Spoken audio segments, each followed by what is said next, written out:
Baik, Assalamualaikum warahmatullahi wabarakatuh. Kita bertemu kembali dalam mata kuliah ya, ini materi tentang public relations ya. Oke.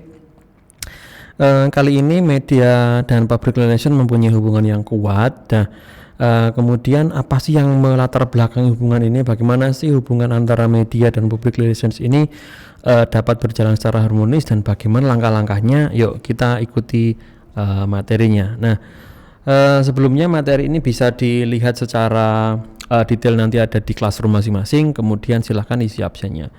Oke, jadi media di luar public relation ini merupakan apa ya istilahnya media yang dibuat atau media yang tidak dibuat oleh corporate itu sendiri. Jadi lebih dikenal dengan media pers atau media komersial. Jadi medianya adalah media umum. Nah, media komersial ini atau media umum ini memang harus kita kalau kita perspektif corporate ya harus kita jaga ini.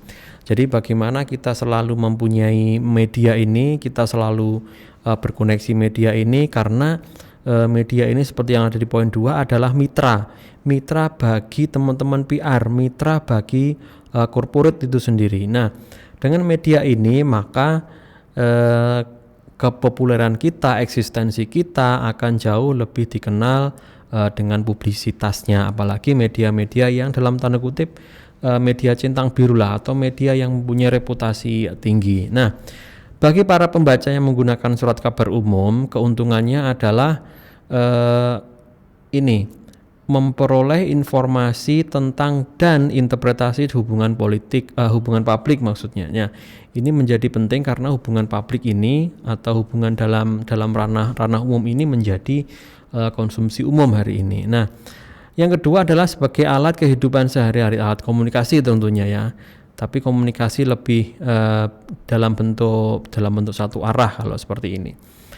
Nah, untuk santai, dan pelarian ini maksudnya adalah untuk kita melepaskan lelah ya, melepaskan suntuk, melepaskan lelah dengan melihat berita-berita dan menginspirasi, istilahnya seperti itu.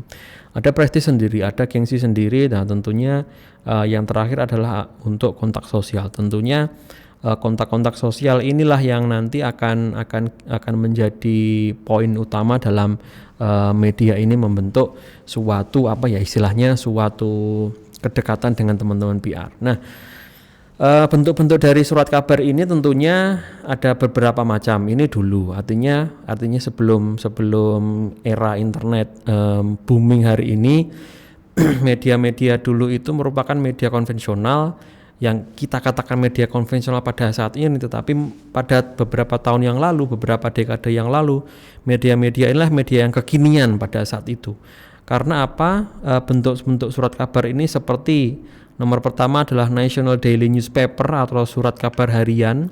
Surat kabar harian ini masih eksis seperti ya hari ini yang masih eksis, yang paling bisa kita lihat adalah ada Jawa Post, ada Kompas dan teman-temannya. Nah, National Daily Newspapers ini reputasinya benar-benar dijaga. Artinya mereka mempunyai atau berkonvergensi ke media-media lain, tetapi masih menjaga kualitasnya. Oke, ada Large Metropolitan Daily. Jadi surat kabar metropolitan ya istilahnya, ada di kota-kota itu, seperti kalau di Jakarta ada Media Indonesia, ada koran Tempo, ada majalah yang Tempo yang kecil, terus kemudian ada Intisari masih gak ya? Kita belum tahu. Karena hari ini koran-koran hari ini seperti media-media suburban atau kota kecil seperti kita yang ada di Ponorogo Post dan teman-temannya, ada weeklies and semi weeklies, ada mingguan dan 2 hari sekali. Itu hari ini banyak yang gulung tikar. Oke. Nextnya adalah seperti majalah umum tapi dalam bentuk audiovisual atau dalam bentuk audio saja, adalah radio. Oke, radio ini menjadi salah satu yang paling efektif hari ini. yang paling sedikit terdampak hari ini dengan pandemi COVID ini. Apalagi hari ini radio sudah bertransformasi, radio sudah mempunyai platform sendiri, bahwa sebuah keterbatasan itu menjadi sebuah keunggulan sendiri, yaitu hanya siaran audio saja.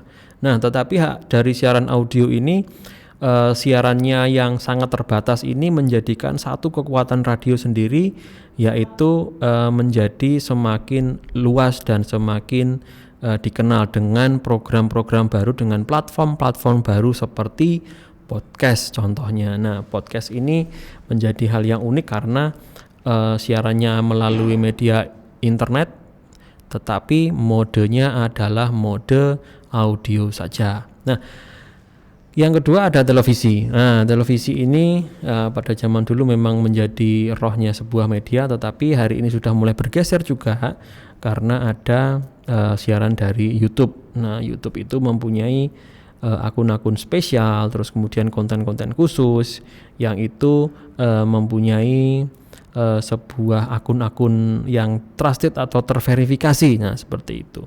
Hari ini perkembangannya juga luar biasa ke newspaper online, jadi koran-koran dalam bentuk online ini sudah mulai dan banyak sekali bermunculan karena secara general ya, secara umum koran-koran ini mempunyai biaya produksi yang lebih murah daripada koran cetak pada umumnya. Oke, ada majalah online, ya hampir sama seperti koran online. Ada digital online seperti pengirim memuat beritanya seperti hanya sekilas, tetapi cepat perkembangannya, cepat update-nya, seperti kalau di Indonesia adalah Detik Online, seperti itu, detik.com dan teman-temannya. Oke, yang kemudian yang ketiga ada digital television yang hari ini mulai merambah, yaitu televisi yang kalau saya mengatakan internet TV ini. Nah, bahasa yang paling mudah adalah internet TV. Nah, internet TV ini mulai banyak digemari karena TV-TV di zaman sekarang sudah mulai bergeser kepada TV digital, dan TV-TV yang dijual secara komersial pun menjadi TV-TV yang platformnya menjadi platform TV digital gitu. Oke, media yang dapat dibuat public relations itu adalah media yang dibuat untuk kalangan terbatas, bukan untuk umum seperti media massa umum, tetapi media yang dibuat oleh PR seringkali disebut dengan istilah private publication. Artinya ada istilahnya informasi-informasi yang sifatnya hanya untuk kalangan internet corporate itu sendiri dan jaringannya, seperti itu. Nah, di sini ada Media Kits. Nah, Media Kits ini ada seperti company profile. Jadi Media Kits itu terdiri dari lebih dari satu mode ya, ada audiovisual, kemudian pada zaman dulu ada flash disk sebagai isi dari semua yang itu, ada CD, tetapi hari ini cukup dengan link saja sudah selesai semuanya. Dengan alur Instagram sudah selesai, tetapi company profil secara resmi ya memang harus adanya seperti dalam bentuk cetakan seperti itu. Advertorial ya pasti. Nah, advertorial ini iklan-iklan yang masuk di TV yang hari ini masuk ataupun hari ini yang muncul di sosial media kita seperti di YouTube dan teman-temannya. Oke, brosur, flyer, poster pasti dalam bentuk cetak yang hari ini dibuat dengan lebih mudah, dibuat dengan lebih simple, dibuat dengan lebih murah. Nah, di mana ya postingnya ada di Instagram gitu. Ada pitch letter. Ada pitch letter ini merupakan hal yang seperti ya kop surat kecil lah ya. Kalau saya mengatakan headernya ini atau kopnya ini. Nah, ada kopnya, ada di bawahnya juga ini seperti itu. Informasinya ya apa? Informasinya ya tentang informasi perusahaan. Nah, yang paling kekinian adalah media sosial online ya, yang ini teman-teman nanti harus analyze ya, istilahnya harus lihat bagaimana media-media sosial ini berkembang dengan luar biasa, terutama untuk kalangan PR itu sendiri. Blog atau sites hari ini sudah sebagai mother atau induknya dari sebuah perusahaan. Oke, ini memang harus ada.